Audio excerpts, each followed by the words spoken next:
नमस्कार भाई लोग, कैसे हैं आप लोग। तो आज के इस वीडियो में एक बार फिर से मैं आपका बहुत ही ज़्यादा स्वागत करता हूं आपके ही अपने चैनल टेक्निकल ट्रेडर में। तो बात करेंगे वोडाफोन आइडिया की। देखिए, बहुत ही बड़ी अपडेट, बहुत ही बड़ी रिलीफ की खबरें निकल कर आ रही हैं वोडाफोन आइडिया जैसी कंपनियों के लिए। वैसी कंपनियाँ जो कि कर्ज में डूबी हुई हैं और टेलीकॉम सेक्टर की ही यहाँ पर बात की जा रही है। ज़बरदस्त अपडेट निकल कर आ रही है। तो क्या है यह खबर, सारा कुछ समझेंगे, जानेंगे इस वीडियो में। तो रिक्वेस्ट एक ही रहेगी कि यदि यह वीडियो आप लोग को अच्छी लगे तो लाइक ज़रूर करें और चैनल को भी सब्सक्राइब कर ले, ताकि इस तरह के लेटेस्ट और अपडेटेड वीडियो आप लोग तक पहुंच सके। तो चलिए सीधे वीडियो को आगे बढ़ाते हैं। तो यहाँ पर आप देख सकते हैं जो अपडेट निकल कर आ रही है, गवर्नमेंट जो है वह थिंकिंग कर रही है ओवर किस पर, long term measures to boost health of stressed telecom sector. देखिए, यहाँ पर बहुत ही बड़ी अपडेट यह निकल कर आ रही है और ये अभी यहाँ पर बातें चल रही है। और ये जो इन्फॉर्मेशन है यह टॉप के जो ऑफिशियल्स हैं, ठीक है, उनके द्वारा यहाँ पर बातें बताई गई हैं। और क्या क्या बातें हैं और किस तरह से यह इम्पैक्ट करने वाला है फाइनेंशियल हेल्थ को, सारा कुछ समझेंगे इस एक वीडियो में। देखिए, यहाँ पर जो मेजर्स लिए जाने हैं उसमें जो बातें चल रही हैं, टॉप की ऑफिशियल जो हैं उन्होंने ये बातें बताई हैं कि redefine of AGR, adjusted gross revenue जो है उसको रीडिफाइन, फिर से डिफाइन करने की बातें चल रही हैं। और उसके साथ में जो अनयूज्ड स्पेक्ट्रम है, ठीक है, उसको गवर्नमेंट को देने की, ठीक है, गवर्नमेंट को देंगे और उसके बदले में क्या पेनल्टी के रूप में जो भी हल्की फुल्की जो पेनल्टी होगी उसको यहाँ पर यूज़ किया जा सकता है। मतलब कि देखिए, समझाता हूँ मैं। जो स्पेक्ट्रम होती है, अभी हम बात कर ले वोडाफोन आइडिया की, तो वोडाफोन आइडिया के पास 1/3 जो स्पेक्ट्रम है। और स्पेक्ट्रम मतलब सबसे कॉस्टली जो आइटम होती है, सबसे कॉस्टली एसेट होती है किसी भी टेलीकॉम कंपनी के पास, सबसे कॉस्टली एसेट होती है वह है स्पेक्ट्रम, एयरवेव, ठीक है। तो यहाँ पर एयरवेव जो कैरी करती है टेलीकॉम, उसके लिए रेगुलर गवर्नमेंट को या फिर मतलब कि डिपार्टमेंट ऑफ टेलीकॉम को उसके लिए रेवेन्यू देना पड़ता है, ठीक है।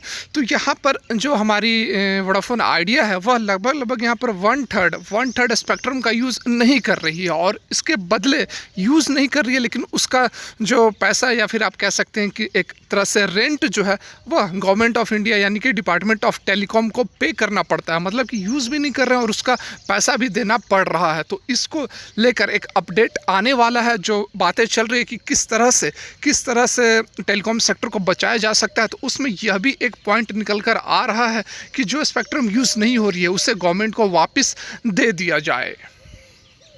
इसके अलावा और भी जो यहाँ पर रियायत दी जा सकती है, उसमें आता है आपको जो लाइसेंस फ़ी है उसमें कटौती करने की बात हो रही है, स्पेक्ट्रम यूजेज चार्ज उसमें कटौती करने की बात हो रही है। और जो बैंक के पास जो सिक्योरिटी डिपॉजिट जमा की जाती है उसको भी बैंक के पास जमा ना करके डीओटी के पास यहाँ पर जमा करने की भी बातें हो रही है। तो देखिए, बहुत सारे जो रिफॉर्म्स है वह लगातार यहाँ पर बातें चल रही हैं।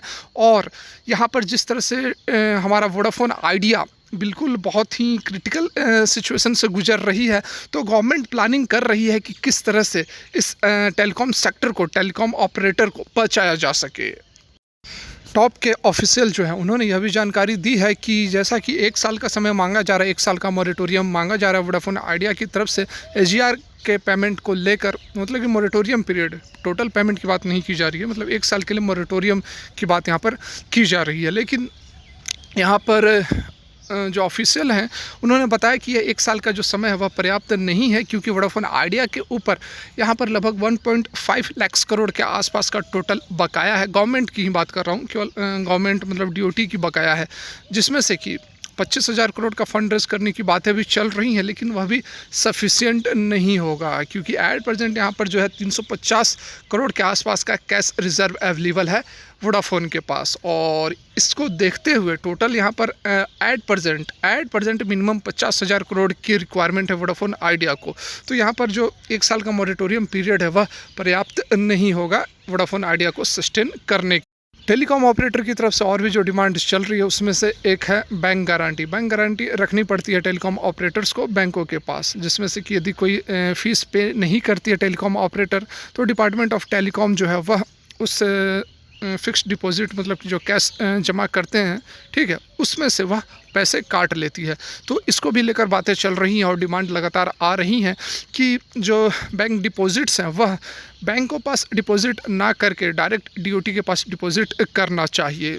लगभग यहाँ पर एयरटेल और वोडाफोन आइडिया जो है 6 से 6,500 करोड़ के आसपास एनुअली पे कर रही है रिस्क डिपॉजिट के तौर पर, तो यह भी एक बड़ी रकम है।